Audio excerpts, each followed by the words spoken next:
So we're now in November, and whilst your attention is probably turned towards Christmas, you should also be contemplating how to reduce your single largest expense, which is income taxes.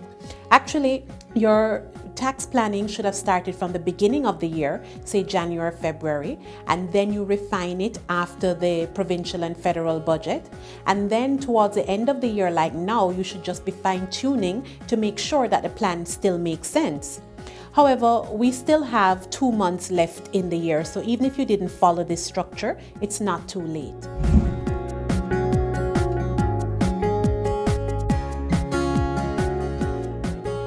So here are a few tax planning tips for your business, whether you're a sole proprietor or a corporation.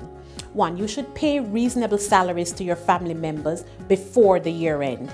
This is a really great way to do income splitting, as the salaries will be deductible from the business income and will likely be taxed at a lower tax rate, since that family member is likely going to be in a lower tax bracket.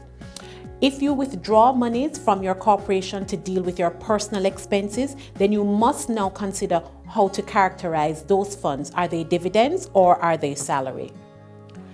You also want to look into your home office expenses. It's now time to gather together all those home office expenses, or the expenses related to your home, so that we can allocate a portion of that related to your business.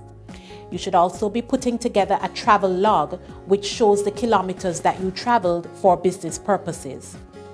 As we approach your corporation's year end, it's now time, if you're going to purchase capital assets, to purchase them before the year end, so that you're able to take advantage of the depreciation before the year end. You should also now be sitting with your accountant to estimate your final corporate tax balance.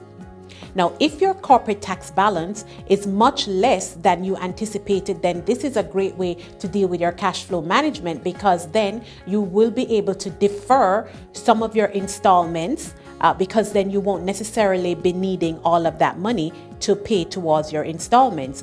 You should also take this opportunity with your accountant to determine whether or not you qualify for use of the quick method of accounting to determine your GST or HST liability. Because in this way, this methodology works really well for businesses that don't have a lot of input tax credit, so they don't pay a lot of GST or HST expenses.